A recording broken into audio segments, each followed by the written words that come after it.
have PilieroMazza, TargetGov, and ProposalHelper. The three giants going to bring ton of information to you all about scorecard-based bids. We have Polaris. If you have questions about Oasis, Jets 2.0, you may want to hold off, but the others you can ask questions. And for those of you who have not been watching The Wire, and Robert is on the line with me, we just got Amendment 7 on Polaris. Robert is our Vice President of Proposals, and he's not very happy. Amendment 7 just dropped a few minutes before this call, so please do not ask us questions about that. Or you can ask Robert, he knows. But again, welcome everyone to today's webinar. We have Alba from PilieroMazza, who's going to cover all things Polaris, all things scorecard-based, not just Polaris, but general scorecard-based bids from a legal perspective. He has some tips for you guys. We have TargetGov, who's going to talk all about business development, early capture, how to get your team in place. And then we have some lessons learned from a proposal side. So we've got the full life cycle covered here. With that, I'm going to have Sai introduce himself, then Gloria, and then I'll come on. So Sai, go ahead, please. Yeah, hey everybody, thanks for joining us today.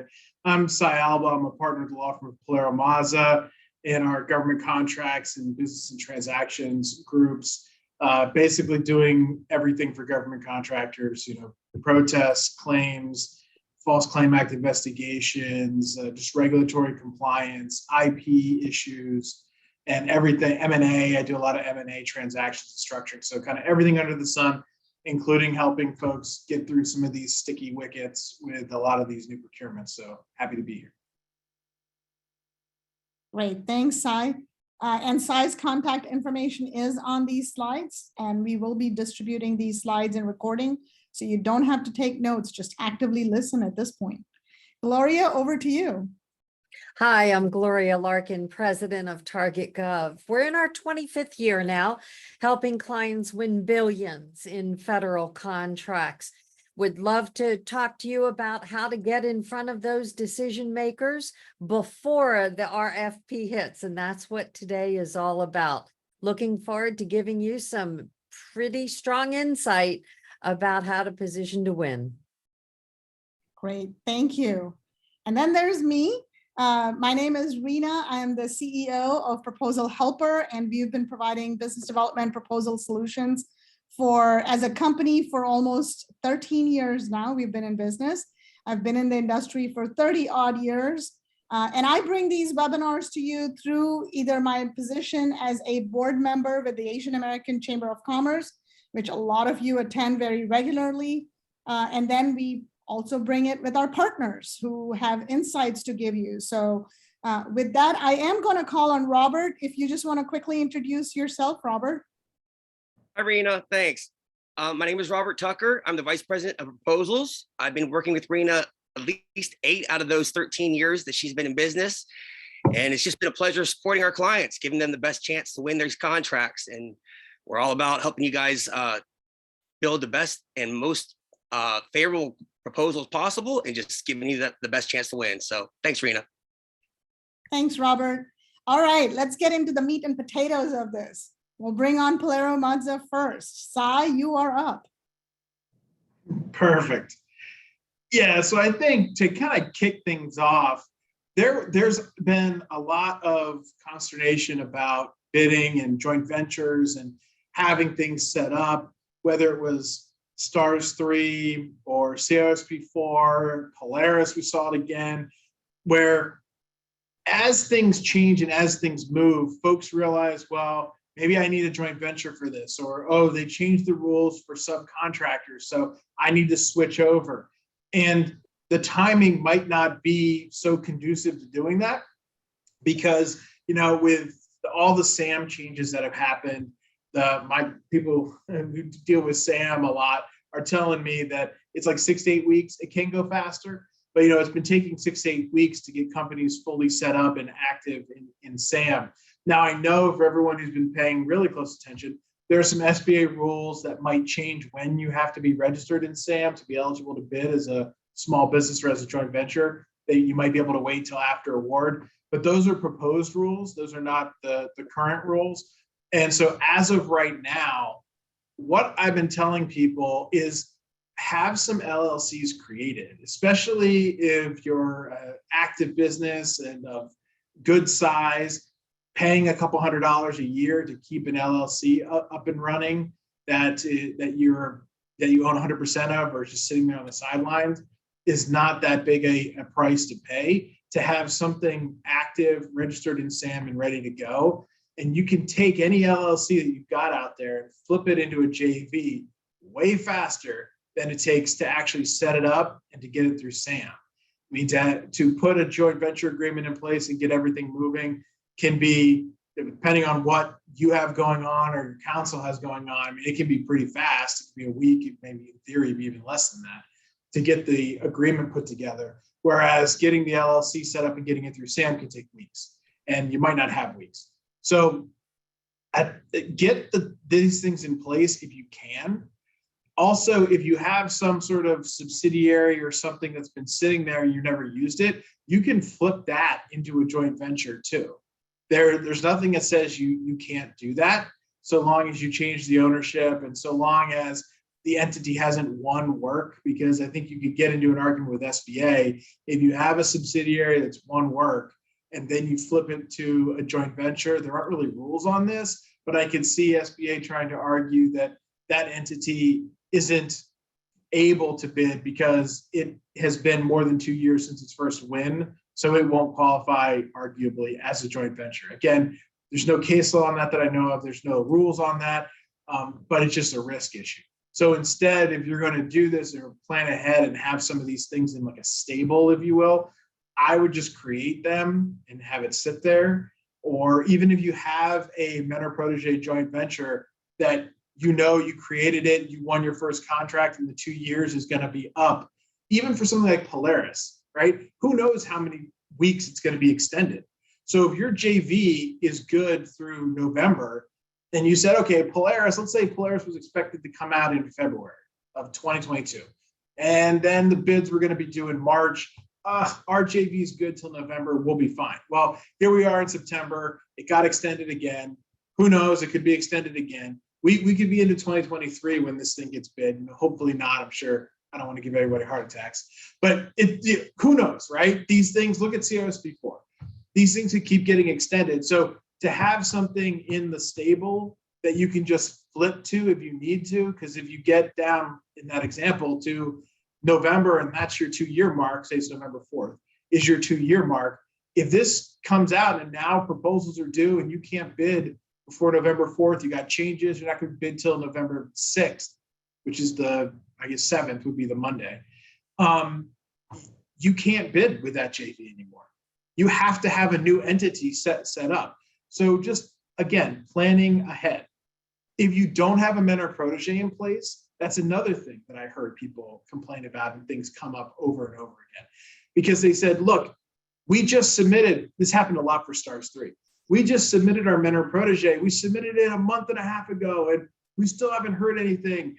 We need to push GSA to kick out the STARS 3 dates because there's a lot of people like us who submitted their mentor protege right when we got the final RFP or right when we got the latest amendment, and it's been 6 weeks or 8 weeks or 9 weeks, and SBA still hasn't gotten it to us. They need to extend the deadline. There is no legal basis to argue that the deadline should be extended just because you don't have your mentor protege yet, or your JV doesn't have its SAM registration up. Even if it's been 2 months, or even if the folks in SAM are taking 12 weeks, 18 weeks, who knows, right? There is no magic time period that's been so long that you should have a right to be able to bid or that the government should extend deadlines, because anyone could make that argument. It's just you waited 2 months. Or what about the guys that waited 3 months? Or what about the guys that waited 2 weeks, right? The deadline is the deadline, and you have to be prepared ahead of time. So if there's even a whiff of an RFP coming out, like Oasis Plus or like Jets 2 or any of these procurements that you see on the horizon, if you want to bid those as a mentor protege team and you have any inclination of who your mentor or protege could be, depending on which side you're on, get those things in place and start planning for that now. Same thing is true if you're an incumbent on a current contract and you're going to be large, let's say January 1st. Well, if Polaris got kicked and kicked and kicked, that's not going to happen, I don't think, but that's probably a bad example. But I did have it come up for COS before, where it kept getting kicked out. And people said, well, wait a minute, if the proposals go in January, instead of before Christmas, because if you guys remember back then, there was all this consternation about, is it going to come out before the holidays? I'm going on vacation. GSA or NITAC rather, they're a bunch of jerks. They're going to ruin my holiday, all this kind of stuff. Well, I had a number of clients that said, God, I hope they ruin my holiday, because if I submit something in January, I'm a large business. I'm going to be out of luck. They have to do this beforehand. And so then there was this mad scramble for those folks to try to figure out, well, what can we do? Can we flip this around? Can I become a joint venture? Do I have a protege who's going to take over because now I'm a large business? So having all these things in place ahead of time, if there's these critical contracts coming up, and it seems like they're all getting clumped together right now. So this is something you can take for the sort of 2021 to 2023 timeframe, maybe 2024. Then what about the next round? So what about the 2025 to 2030 timeframe? So thinking ahead, as you know, these cycles are going to come up, make sure you've got all these things planned ahead of time, depending on which contract you're going after. That would be incredibly helpful. Hey, Sai, can you repeat the 2-year rule for the JV? We have some questions on that. What is Sure. Yeah. So under the current SBA rules, your joint venture is eligible to bid work as a small business, no matter what it is. If it's a joint venture that qualifies as small because all the members are small, or if it's a joint venture that qualifies as small because it's in a mentor protege, even if the mentor is large, any joint venture like that you're qualifying as a small business for, once you get your first win, no matter how many you bid, that doesn't matter. It's the date you get awarded your first contract, or SBA has said when you get a contract novated to you, either one. The date that happens, 2 years from that date is the end date. But in between the 2-year period, you can bid as many contracts and win as many contracts as you want. And as long as you bid it before that 2-year deadline, your JV can continue to do it. But if the 2-year deadline, say it's November 4th of 2020, November 4th, 2022, anything you bid through then you can perform. But on November 5th, that's outside the 2-year period, that JV can no longer bid contracts any longer as a small business. So that JV is effectively done. You have to have a new one. This sort of replaces what used to be the old 3 and 2 rule. And years ago, it was you can bid 3 contracts in any 2-year period, then you can't bid anymore. Then they changed it to you can be awarded 3 contracts in any 2-year period, and then you can't bid anymore. And then they changed it again to say, forget the 3 and 2 rule entirely. It's just a 2-year rule. So 2 years from the date of award, you can bid as much as you want and do as much work. But after that period's over, you're done. You have to have a new joint venture. Got it. Okay, so right now, Polaris is due October 7th. If any of you fall in this bucket, start thinking today. Yeah, because that gives you that. You'd be tough to get through SAM, but might as well try it. Why not? And then kind of the next thing when you're dealing with sort of organizational risk, I know this is obviously a hot topic for Polaris, but I've had a number of other contracts come across my desk where they've had some sort of similar organizational risk analysis. And so I think this is also something you could pre-plan for. If you're doing work with other companies, you want to do work with other companies, and you're all in the same space, you think about teaming together often, just do it. Because if more and more contracts have this kind of requirement in it, I think it's going to evolve over time to be more and more limiting. So as of right now, I haven't seen the latest amendment that just came out, but assuming they didn't change this in Polaris, as of right now, arguably you could award a contract to somebody for $1 yesterday and then bid tomorrow and you could qualify as having them be a subcontractor to you, like there aren't really limitations in it. I think GSA, if they get a bunch of proposals that look like that's what people did, they might try to shoehorn some requirement in there or make some argument that it was reasonable and it was reasonably encompassed in the terms of the RFP, that they could make discriminatory evaluations to kick people out. But anyway, the black letter of the rule is just that have you work together or whatever is in that organizational risk assessment. And I've seen other contracts have this, so I think this is sort of a harbinger of the future. And this is going to be something that I think more and more agencies are going to incorporate, because my understanding with NITAC, with GSA, and with others is that they don't like the idea of companies just getting together for a particular contract, or a mentor protege coming together just for a particular contract or particular set of contracts. They want to know that these guys have worked together before and that they're comfortable with it.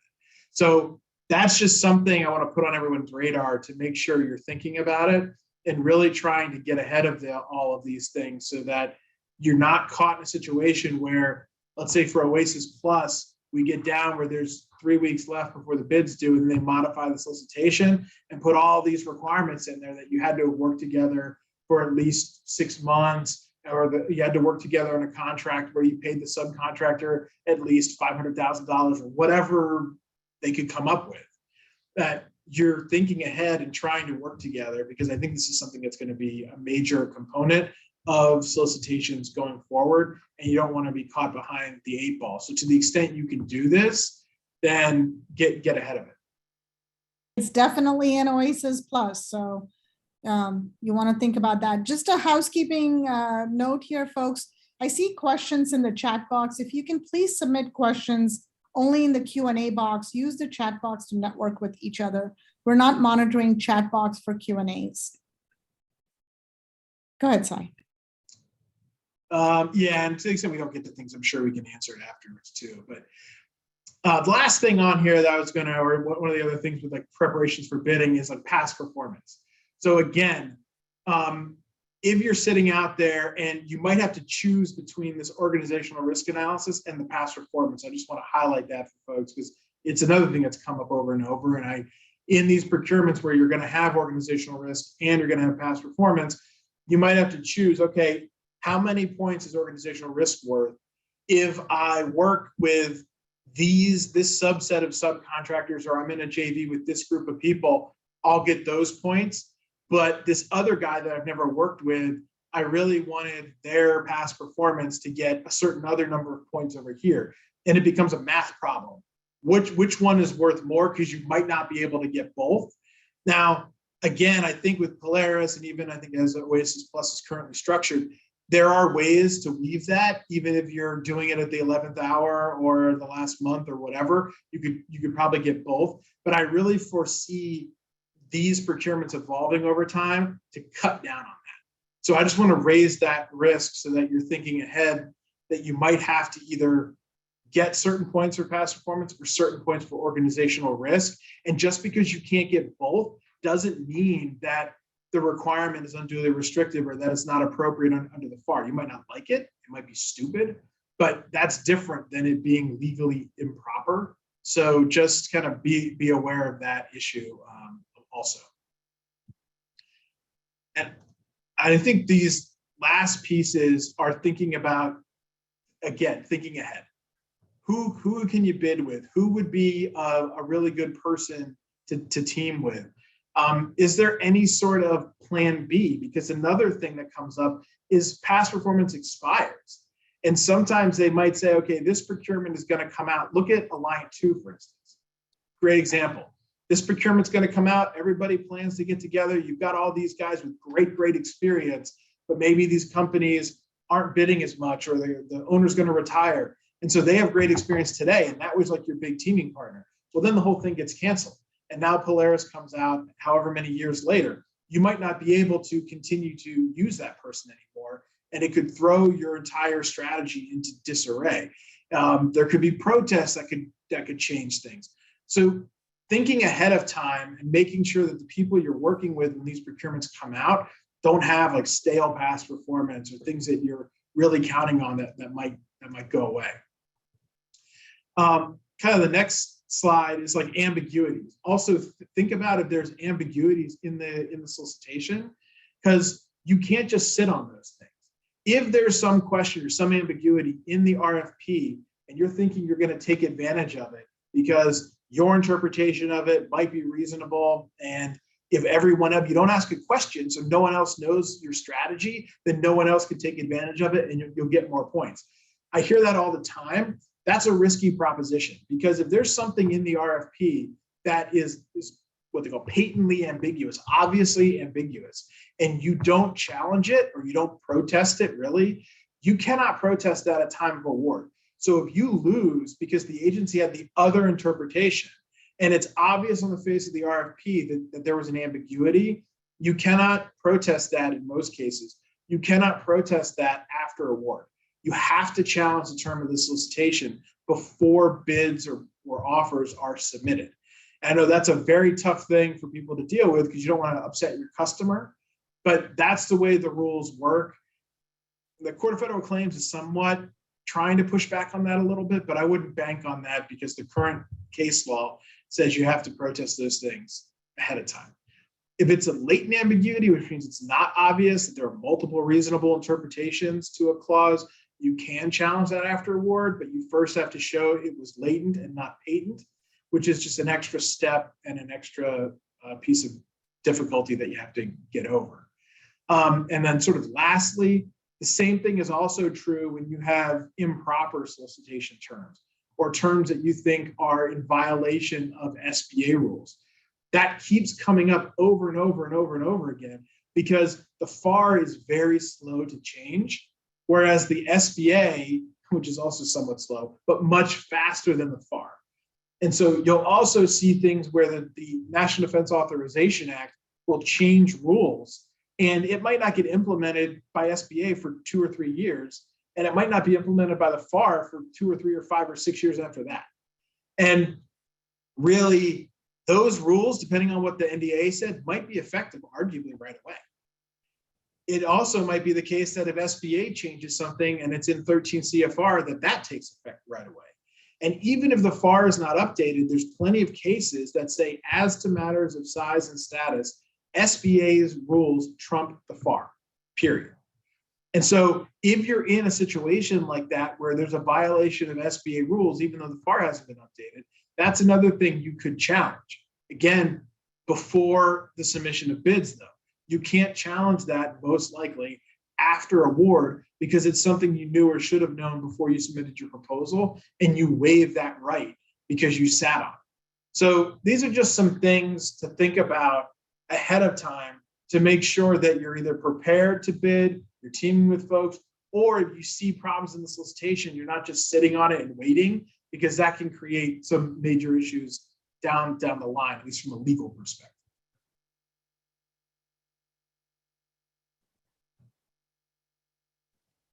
So that's sort of I think that gets through. I already went through the rest of it. Covered this one, right? Yep. Yeah, I think that's sort of the end of the legal points. All right, and there are some questions, Sai, for you in the Q&A while I bring up Gloria to talk about the BD side. If you want to look at those questions, we'll take you and answer those questions at the end. And folks, great questions coming in. Please continue to post them in the Q&A box. But I'd like to invite Gloria now to talk about, well, we know all the legalese, but how do you get prepared early from a BD and capture standpoint? And again, we're not focused just on Polaris, but that is the foundation of it.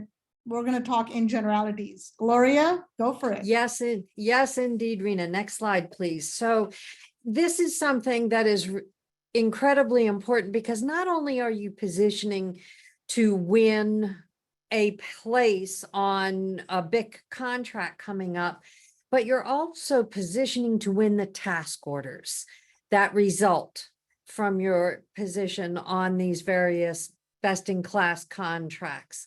So how do you do that? You create your own marketing scorecard, which starts way before capture. one of the biggest challenges that most companies have is waiting until they're deep into capture before they start thinking about, well, how do I get out in front of the task orders? How do I get in front of the RFPs? Now is the time. Actually, we're late for a few of them, but moving forward, there's no time like the present to start planning, positioning, pursuing for the ultimate win. And then you start the cycle over again for the task order on each of the contracts in which you'll be participating. So this is now talking about laying the groundwork to the well before capture starts. Because one of our challenges is that we make assumptions that everybody knows our business. Well, everybody who are the decision makers do not know all of the businesses that will be part of this. You know, Oasis had 665 small businesses and 255 large businesses and countless other subcontractors, team members, the joint ventures, etc. So in order for you to position, your best chance is starting early. Let's go ahead to the next slide and think about who the players are that you want to market to. This is proactive marketing that we're talking about. Of course, you have the federal decision makers of the source selection committees, including the contracting and acquisition personnel, the program level folks, the small business offices. And when we're deep into the RFPs for Polaris, for Oasis, for all of the BICs, normally we're not thinking about who are the end customers that we want to work with, who will be using the contract vehicles, who will be using Oasis Plus, Jets 2.0, and all of the other best-in-class contract vehicles. So if you have a proactive marketing process that is reaching out to the end user customers as well as the source selection committees to socialize them about your company, what you bring to the table, you're not just reaching out to the government, you should also be simultaneously reaching out to other businesses. The various hundreds of incumbents. No, I'm kidding. You don't want to reach out to hundreds of incumbents. You want to reach out to a handful of target incumbents, potential primes, potential teaming partners, subcontractors, JV partners. All of these are the decision makers that will impact what team you're on and what you're bringing to the table in the requirements on the various contracts. Let's go ahead to the next slide. So, you know, taking a look back for a second, Alliance had 471 task orders that were split amongst only 43 GWAC teams. So these task orders are an important vision to keep in the back of your mind.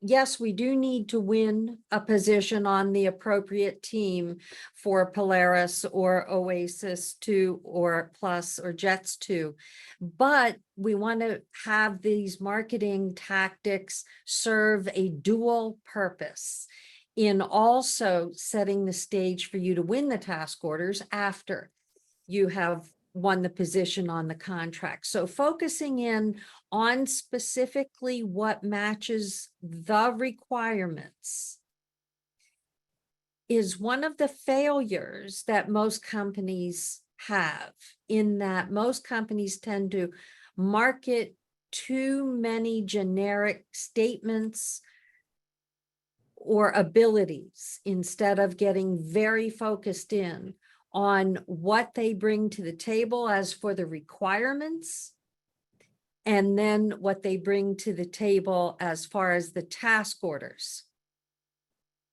In clearly identifying the gaps that you have, whether that's in your past performance in order to win a position on a team, or whether it's in a capacity issue for a task order, or an actual technical issue on a task order.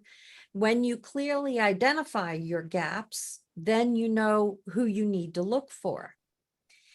We're all focused in on the scoring methodology.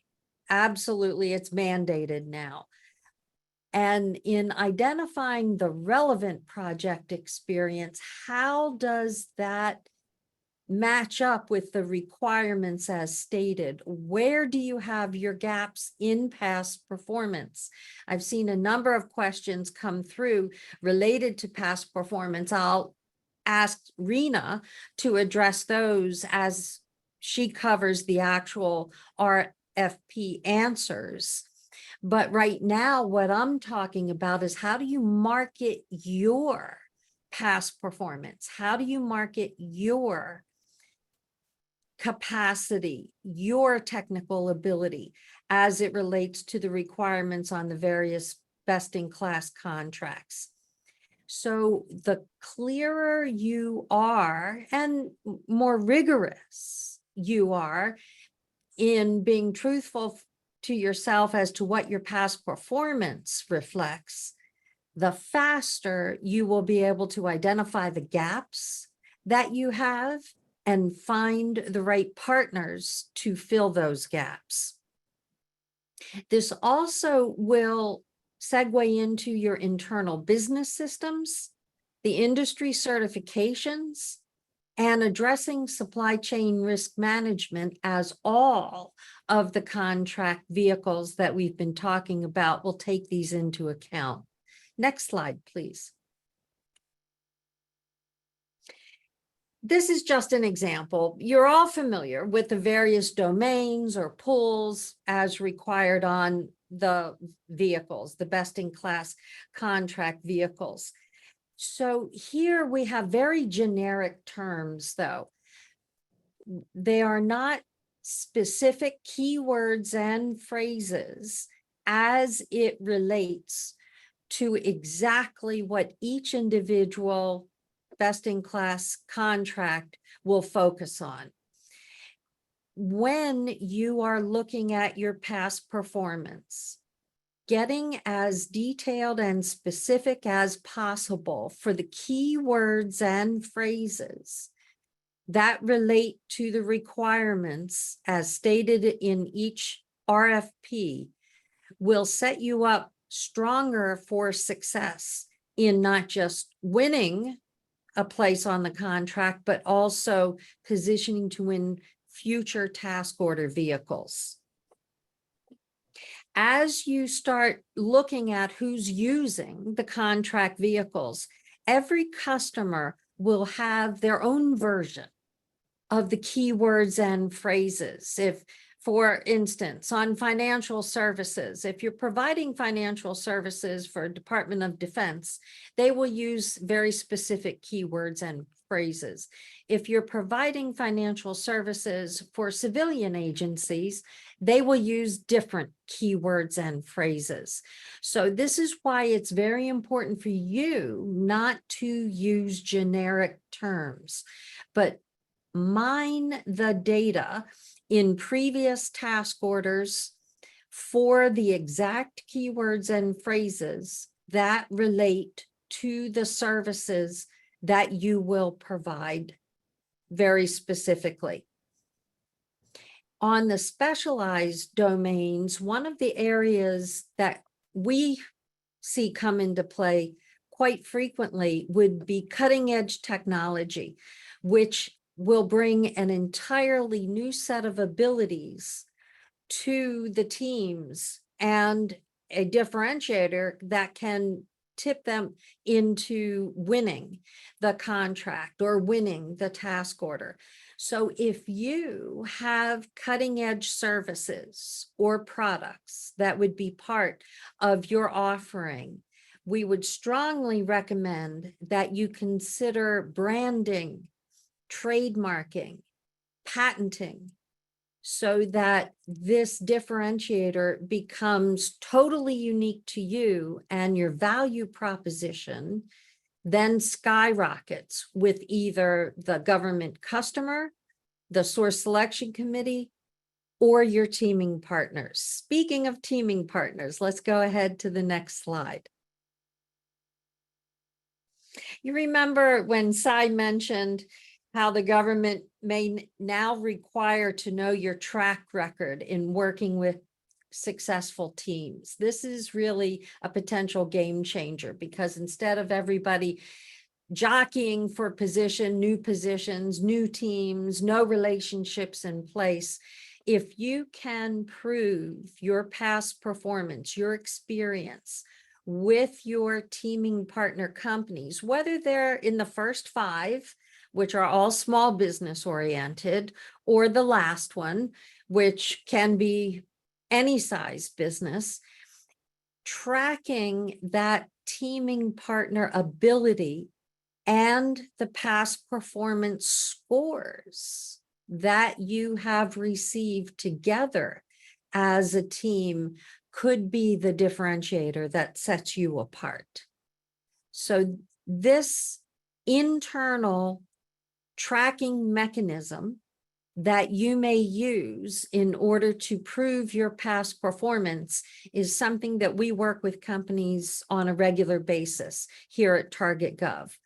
If that's something that you have questions about, how to create that internal past performance tracking system that complements CPARS, but is not CPARS, because it's a team approach or a subcontracting position, would be happy to discuss that further with you.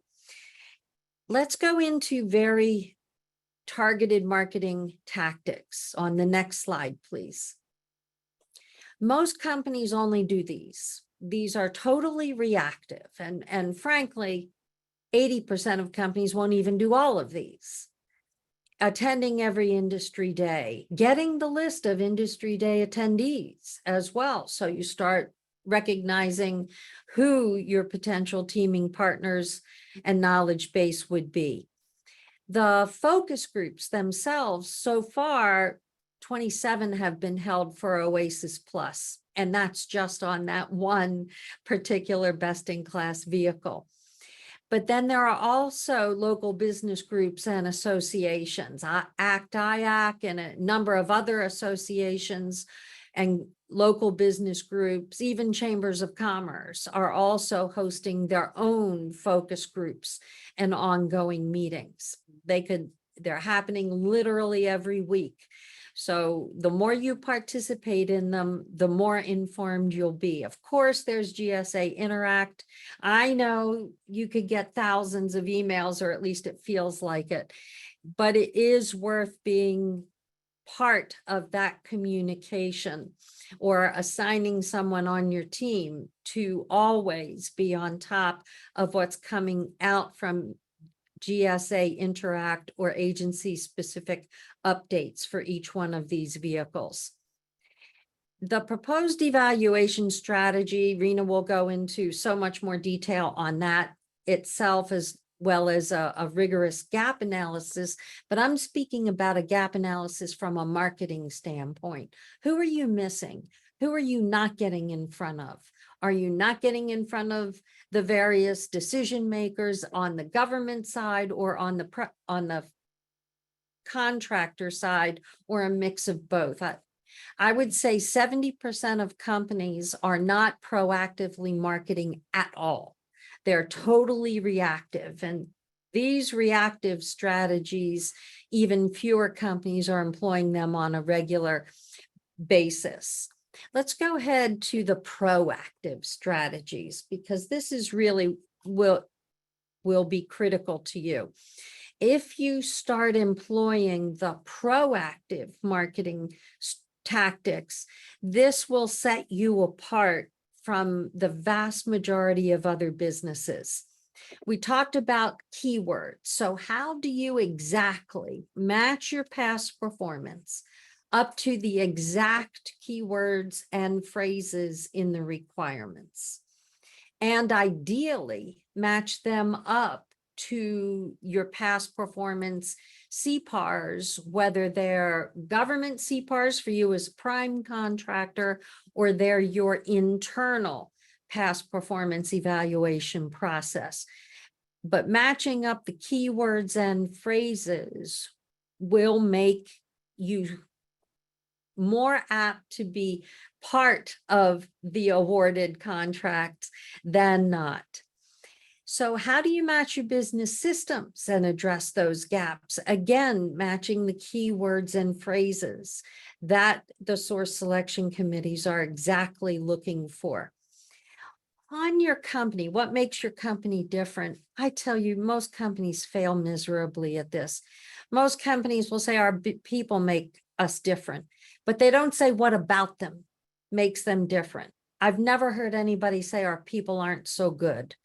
So what you do in identifying your differences, your differentiators, you prove them with metrics. Are your people different because 90% of them have certain certifications that are part of the requirements, or 100% of them? What makes them different based on their longevity, their education, their professional certifications, their accomplishments? All of these should be substantiated by metrics. Numbers tell a story that can set your team, your people, your abilities, your capabilities, set yourself apart from your competition dramatically. And most companies fail miserably at using metrics to describe and clearly communicate what these differentiators are. Do you have trademarked services? Do you have patented products? Again, these set your company and your abilities apart from your competition very dramatically, simply by virtue of being trademarked, and of course, by virtue of a patent. A past performance tracking system, this is now the third time I've mentioned this. Most companies have no internal past performance tracking system that is based on metrics. What kind of grading that complements or repeats the CPARS grading systems. If you are a sub, if you're in a joint venture, if you're a team member, anything that's not a prime, only the primes may have CPARs. And frankly, many of those CPARS ratings are useless because they're satisfactory, and that's not going to help you set yourself apart from your competition. 80% of CPARs have been rated as satisfactory in the last 5 years. And that does not tell a story of capability. So instead, by developing an internal past performance rating system that complements the federally run CPARS system, this gives you an advantage on how to get the very good ratings and the exceptional ratings that will help you win. Last of all, use of a CRM. You can see from a proactive marketing standpoint, you'll be reaching out to not just 10 or 50 or 100 people, but maybe hundreds of people on not just pursuing the contract opportunities, but the task orders as a result of your winning the contracts. So useful CRM system is something to keep in the back of your mind if you're not already using it. We have an article, we did not write it, but it's an article that talks about the top 40 CRM systems. Happy to give that to you. Just shoot us an email at the email you see on the screen, fast@TargetGov. We're happy to shoot that and any of the other information that I mentioned to you later. Thanks, Reena. I hope I covered everything. Thank you. That was a ton of information, but all good, all good. Thank you so much. And folks, again, please continue to network in the chat box, but your questions, please put them in the Q&A box. We don't want to miss any of your questions. All right, well, I'm going to jump in and talk now. We heard the legal side, we heard the proactive and reactive business development side, and the mistakes that companies make, which hopefully you will avoid going, Polaris may be a little too late, but going into the future scorecard-based contracts. We're now going to jump into some lessons learned on the proposal side. And I do have my co-pilot with me, Robert, who's going to keep me straight because he's been in the trenches with Polaris. So while we're talking Polaris, again, I think what we are talking about here applies to just about every scorecard-based proposal that you're going to deal with. So I have my list more bulletized with notes behind them. So I'm going to echo what Sai brought up earlier, have a plan B. And not just, we are saying not just have one plan B, have a B, C, D, and E if you can, have multiple contingency plans. And why do we say that? We saw that on the proposal that we're working on Polaris particularly, and we had the same issues with a couple of the other scorecard based prior. When you do that BD and you are forming teams and the BD folks are telling each other, I've got past performance, I got you. You put them in a scorecard, you're placing them in whatever scorecard you're preparing. They all look good until their customer says, we're not going to fill out that PPQ. We're not going to sign that JP4 or JP6, especially for commercial and subcontracts. We saw this as a huge problem. Clients were refusing to sign the JP4s and JP6s. You don't think about that during the early stages, the honeymoon period of forming your team. You're not thinking down that path. So we advise you when you are forming your teams, don't just ask for technical capability, but please verify, understand what the evaluation criteria is, what forms you're going to get, what forms need to be signed by these customers, and make sure that your potential teaming partners are not going to have an issue getting their clients to give signatures. Very important, especially on the commercial ones. We saw that quite a bit on commercial contracts. Their clients had NDAs in place, don't reveal our names, we won't sign anything. So those are some of the issues that we had. Robert, did you want to chime in on anything else on that? No, I think you're good. I mean, the only thing I think that was really helpful for our teams was just to have the flexibility for each of the SALs, just to make sure we, that initial analysis that we did, where we not just, confirmed that it worked for that NAICS, but also for the other NAICS codes that we had, in case you need to flip things around and move contracts around, it's good to have that assessment done early on as opposed to scrambling at the last minute. So. Yeah, that's a good point. So on the proposal side, whether you use ProposalHelper or you do it on your own, you look at a SAL, don't just assess it, don't have a preformed notion of it fits in this bucket and that's the only place I'm going to make it fit. Or the FPDS has this NAICS code and so I'm going to make this SAL fit that NAICS code. Don't go in with that notion. Go in with, yes, this is the FPDS NAICS code, but the SAL can actually fit multiple NAICS codes. So if I need to flip it, as long as I can get that signature, I should be able to use the same past performance in a different NAICS code. Do that assessment early. And that's what ProposalHelper did. For our clients, we did a step 1 and 2.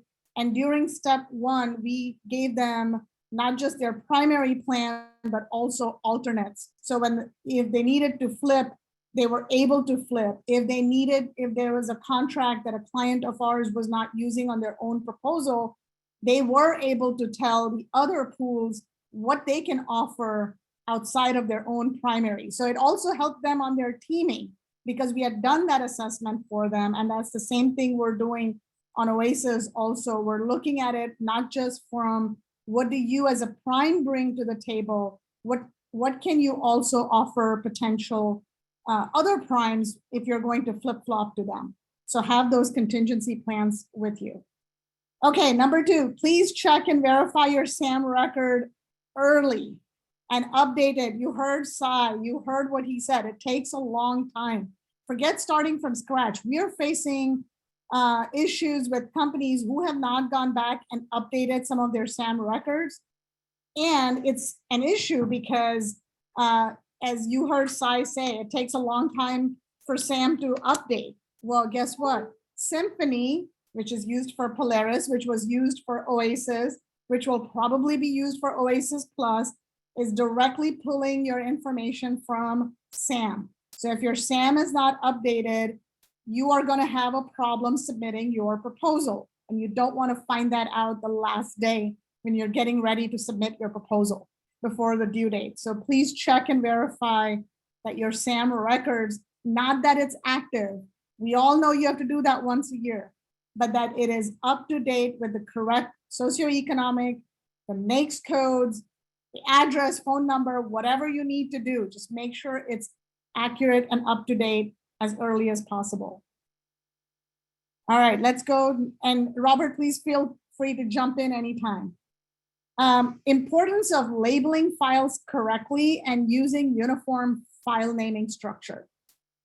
It is shocking to us at how many very mature clients of ours did not have their files labeled properly, or they could not even for themselves. We had to go tell them that you just gave us this contract document with a different contract number in the file name.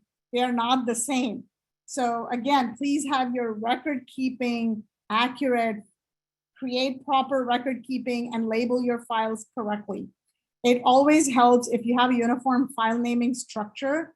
That way, when we are doing the assessment, we have a pattern and we're moving quicker. Otherwise, we're untangling a lot of the noodle or the yarn that we were getting, yarn full of projects.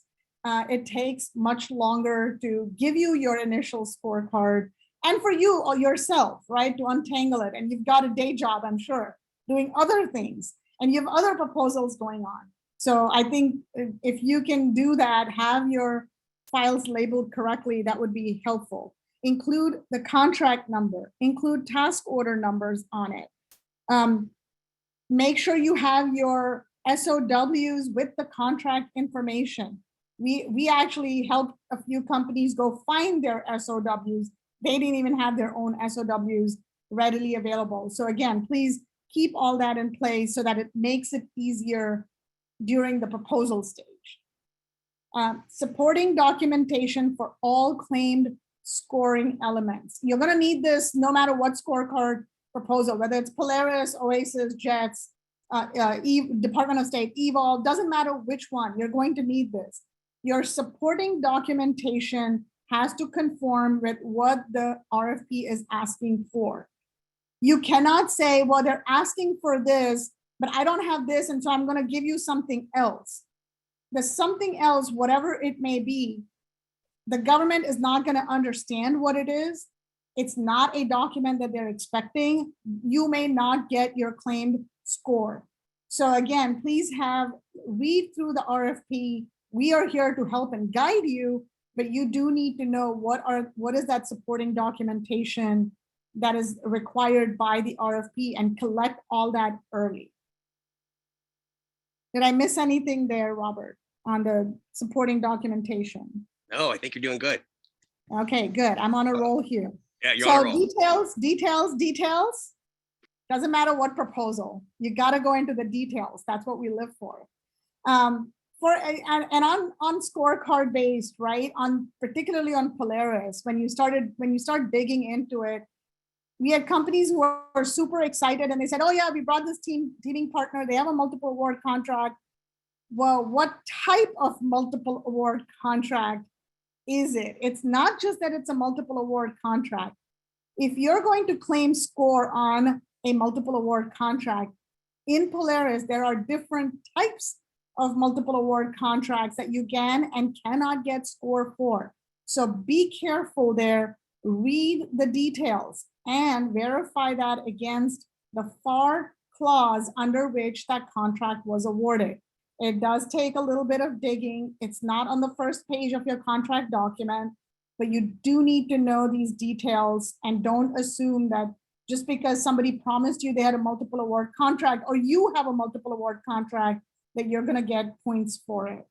Read the proposal requirements. If you have questions on that, feel free to reach out to us. We're happy to help you as best as we can. All right, read instructions carefully and very literally. Like, just literally, be very literal about these instructions. For example, and I mentioned this earlier, right? What constitutes as multiple award contracts? In case of Polaris, what constitutes as multiple government customers, right? Is it the agency that you did work for? Is it the funding agency? Is it I don't know, a third agency somewhere in the mix of all these awards? You really need to be very literal on what is constituted, what the instructions are saying. In case of Polaris, when it comes to multiple federal government customers, it was literally who is the funding agency. They wanted the funding agency ID, not the agency you did the work for. So we had customers who had come to us, but they had prepared their own scorecard, and they said, yeah, we did work for the Army, we did work for Department of Commerce, we've done work here. Well, the funding agency was GSA, or the funding agency was Department of Interior. So that can become an issue. I'm not saying that was an issue, and sort of randomly picking an example, but that could become an issue. So verify your teaming partners, what they're claiming, what you yourself are assessing about yourself. You need to know what the requirements are. Read them very literally. All right, avoid rework, especially on those forms, the JP4s, the JP6s, anything that requires government signatures. Please double check, verify what is written on those forms before you send it to the government for signatures. Confirm the value that you're claiming. Does it match up against the FPDS or your contract award documents? The NAICS codes, just double check everything, not just before you send it to your government POC for signature, but after they return the form with signature. On Polaris, the PDF forms were editable. So we actually received a few forms back. We had filled it out correctly, but the government folks decided to change something. So when we received those forms back, don't assume that they've signed what you sent them. Double check, cross check with, hey, is this what I had sent, and is that what I got signed and returned? Double check that before you accept it. And as much as possible, try to get it right the first time, because it's hard enough to get these government people to sign the form one time. You don't want to do it twice. Reena, just to that point, in the most recent amendment, the government did clarify that if there are immaterial differences between the forms and supporting documents that don't have an impact on the claim scoring or minimum project thresholds that impact project validation, that's okay, that they're going to let that go. But again, we prefer to have all those documents match, just to make it as easy as possible for the government to validate our claim scoring elements and to not have that issue in the future. But the good news is if it's a difference between 2 million and 3 million on your total contract value, just go with the FPDS report. You're good. Perfect. Thank you for that. All right, point number 8, commercial contracts and subcontracts are complicated enough to begin with, because you're not providing any official FPDS or documents that the government understands and recognizes. It's B2B contract documents. You have to make sure that they actually, when you fill out, especially on Polaris, when you had to upload this information into Symphony, you could not keep, or you cannot keep, the contract end date as ongoing or present, or you have to have an actual date of when this contract is going to end. Well, your supporting documentation may or may not have that date on it. So there could be a discrepancy there. So double check what it is you're submitting as your contract supporting documentation and what the government is accepting in the system itself on Symphony. So there's a little bit of disconnect between what the portal, and again, we expect the government to continue using Symphony or something similar to it, what these portals are accepting as your data and what your supporting documentation is showing.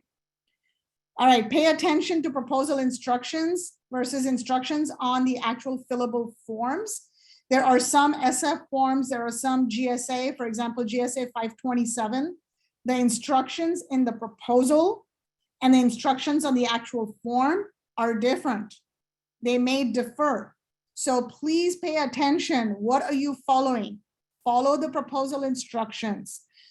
We had companies who wanted to fill out the GSA form 527, and they started filling out the form, but the proposal instructions were different. And we kept reminding them that you cannot just fill out the form. We need your supporting financials. That's what the proposal instructions are saying. That's what we mean by please read proposal instructions very literally. We don't want to get disqualified on technicality, because at the end of the day, these IDIQ contracts are first a process of elimination and then a process of selection. So don't get disqualified because you assumed that the form was fillable and therefore I filled it out. Read the proposal instructions. Okay, when you prepare your proposal documents, what we discovered, I think it was on the first Oasis, and then STARS 3 had this issue, and others in between.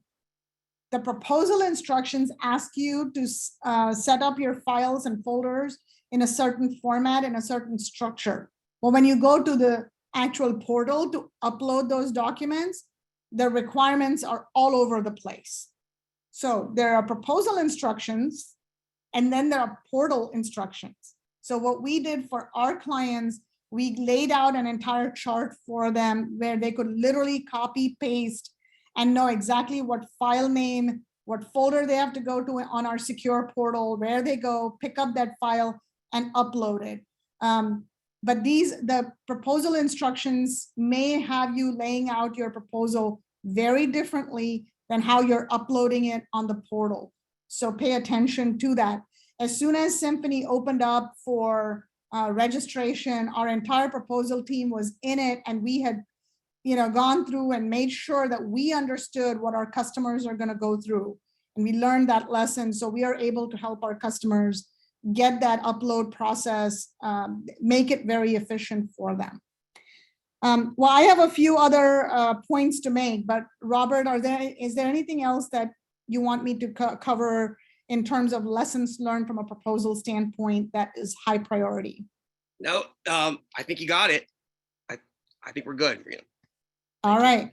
Well, again, that's all really from my side. I don't think we can ever stop with lessons learned, but we'll continue to share our thoughts and ideas with all of you. We highly recommend, when you look at scorecard-based proposals, do the work upfront. The second part of preparing the proposal is the easy part. It's when you don't do what you're supposed to do upfront. Understand where you're going to score the most points. Sai pointed out, sometimes it's a math issue. It's not even really, whether it qualifies or doesn't qualify. You're starting to do some math with the points. But these are important things for you to think about. Think about them early and always have contingency plans in place. And as Gloria pointed out, in terms of the IDIQs, don't go after IDIQs that are not used, or that are, if the agencies that use that IDIQ, if that's not your target, if that's not the agency that you plan to do business with, please don't get yet another IDIQ just for the sake of having an IDIQ because everybody in the industry is bidding on it and therefore you want to bid on it. It has to make business sense for you. You have to know about the task orders. You have to know, are you going to make any money on this IDIQ after you have won a seat at this table before you decide to invest upfront in the IDIQ itself. So that's all I have to share from the proposal standpoint. Gloria, Sai, I'll let you guys come back on and see if there's anything else you want to share with the audience. That's a great summary. Thank you, Reena. And I'd be happy to have a one-on-one with anyone who reaches out to us, or we'll have our team of experts chat with you as well. We'll look forward to staying in touch in the future, Reena. Thanks for inviting me. Absolutely. There are some Q&As in the Q&A box. Sai, I know you've been busy answering them away. I think most of them are for you. Yeah, I think the ones I have off the top of my head, I think I answered most of them. Some of these I might have to go back and look, and that amendment, I haven't looked at the amendment yet. I don't know if that changed anything. So I think we can go back and answer some of them. But Okay. I tried to do the ones I could. Great. Thank you, Gloria. There is a question here for you about the CRM that you mentioned. Yes. Can you speak about using the CRM? Yes, Dale, thank you for that question. You know, a CRM, customer relationship management system, can be used every step of the way, from proactive marketing through customer retention, all the way through closeout of contract. So there are many of them out there. That's why this article is so helpful, because it lays out the pros and cons, whether it's Salesforce or Hootsuite or all 40 of them. Would be happy to send that to you so that you can determine what is your need for your size company and how you want to use this particular system. Is it from a marketing standpoint only? Is it including customer support and service? Is it all the way through contract and project management? They all have different abilities and different price points. Great. Thank you. And TargetGov will send that report out to you all. We will be sharing your contact information with both PilieroMazza and TargetGov. So they can send that report out to you guys. Sai, any other questions you want to answer? I don't see any questions related to proposals. I guess I just put everyone to sleep. You are crystal clear. Yeah, no, I think there is a question about nonprofits. So generally nonprofits can't qualify as a small business, but I believe you could qualify as a mentor. But if you're in a joint venture, you are not a small business. If you're not a mentor and you're just in a JV, the JV would be considered small because you don't qualify, no matter what your size is. So a lot of these programs are for for-profit companies. They're not meant to help nonprofits.